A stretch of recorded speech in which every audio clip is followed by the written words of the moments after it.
Bon, ben, bon matin. On est le 27, vendredi, octobre 2023. Je suis à Quito, bien arrivé avec mes bagages.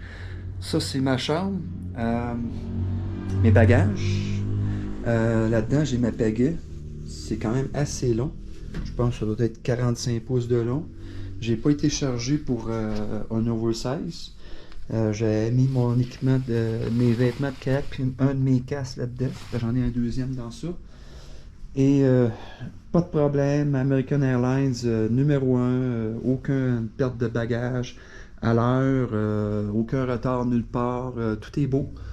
Puis ça, euh, ça c'est la vue de ma petite hôtel. Je vais aller, je sais que j'avais regardé sur Google Maps, il y a un magasin Claro pour avoir une carte SIM, fait que je vais pouvoir avoir Wi-Fi, puis c'est ça. Puis ici, ben, il y a la toilette avec la douche. C'est basique, ça m'a coûté 15$ seulement pour une nuit. Puis je vais avoir le déjeuner tantôt, je vais commander le déjeuner à 2-3$ US. Hier, quand je suis venu de l'aéroport, j'ai fallu que je prenne un taxi parce que ici, c'est à côté de la gare centrale à Kitumbe. Puis c'est quand même loin, 3/4 d'heure à peu près. Fait qu'il me chargeait 25$ à l'aéroport, mais rendu ici, il dit excuse-moi, mais là, ça va me coûter 35$ US parce que c'est quand même loin. Je dis ah, c'est correct. Mais j'étais content parce qu'il m'a amené ici à la porte, puis ça coûtait, je vous dis, il était à 11h30 du soir. Puis j'avais peur qu'il y ait personne. C'était barré, évidemment, mais on a sonné, puis la madame est venue. Super, puis m'a donné la clé, puis tout était correct. Fait que j'avais réservé en ligne. Fait que c'est ça. C'est ça qui fait ça. Fait que je vais faire des vidéos. C'est ma première journée, première matinée à Quito, en Équateur. Et je vais faire des petites vidéos comme ça à tous les matins. Pas à tous les matins, mais à tous les jours. Sur ce que j'ai fait. Fait que ça, c'est le premier que je fais. Bien content de mon petit voyage qui a été quand même long. Euh, j'ai arrêté à New York. J'ai arrêté à Miami. Puis Quito. Ça a été quand même long comme voyage, à peu près ben, 16 heures au total, là, avec les temps d'attente des aéroports. Mais c'était correct, là. Dormir à l'aéroport de Montréal en plus, sur les bancs, avant le check-in. Il y a des bancs, c'est en genre de cuir, puis c'est vraiment confortable. J'ai réussi à dormir là. Fait que c'était numéro un. Pas d'hôtel à payer, fait que c'est pas payé. Bon, voici comment j'ai pacté mes affaires. Donc, la pagaie est dans un foam qu'on achète chez... je vais essayer de la sortir, là. Qu'on achète, là, pour les tuyaux de cuivre, là, en hiver. Fait que ma pagaie est dedans, puis ça va tout le long. Puis j'ai mis ma ceinture par-dessus. Là, j'ai mon casque ici. C'est bien pacté, là, quand même. Pour pas que ça brise, là. Ah, j'ai même attaché mon casque. C'est vrai, je me rappelle, là. J'ai même attaché mon casque autour. Pas que ça se promène. Le casque. La ceinture, ben, elle sert de coussin en dessous pour protéger les deux bouts de pagaie.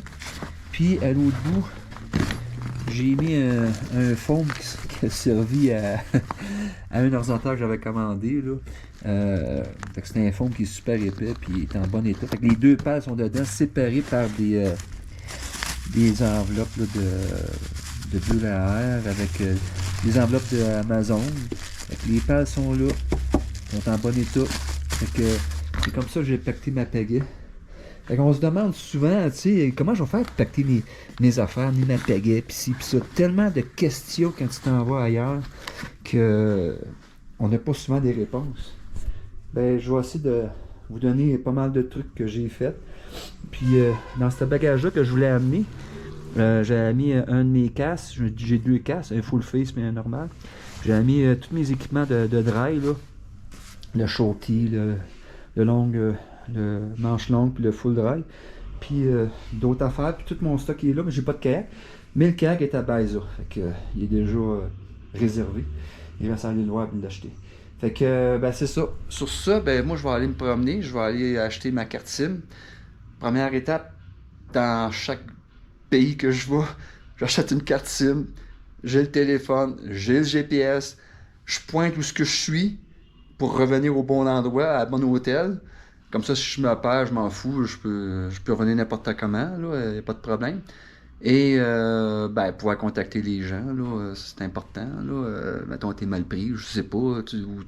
Comme moi, je vais utiliser le translator, le traducteur, excusez-moi, de français à espagnol et aussi bien d'espagnol à français. Fait que je mets le téléphone vers leur bouche, puis ils parlent, puis ça va traduire en français. Pour l'instant, à un moment donné, ben, là, dans un mois, d'après moi, l'espagnol va être revenu. Là, fait que c'est ça. Fait que sur ça, ben, à plus tard. J'ai oublié de mentionner que le bagage ici est oversize. Ça veut dire qu'il dépasse la grandeur normale. Normalement, il doit y avoir des frais. Mais j'en ai pas eu. American Airlines, ils ont pas chiolé. Ils ont pris soin de mon bagage. Ils l'ont pas barouetté. Puis je l'ai vu se faire mettre dans le dernier avion. Bien délicat les personnes. C'était bien cool. Puis, vois-tu, il fait un pied par 45 pouces de long. C'est 62 pouces le maximum. Donc, c'est longueur fois la hauteur fois la largeur. Pas fois, plus. Puis, si tu passes 62 pouces, ben tu payes. Mais moi, ça m'a rien coûté. Fait que American Airlines, j'ai pas de, de cote là-dedans. Là.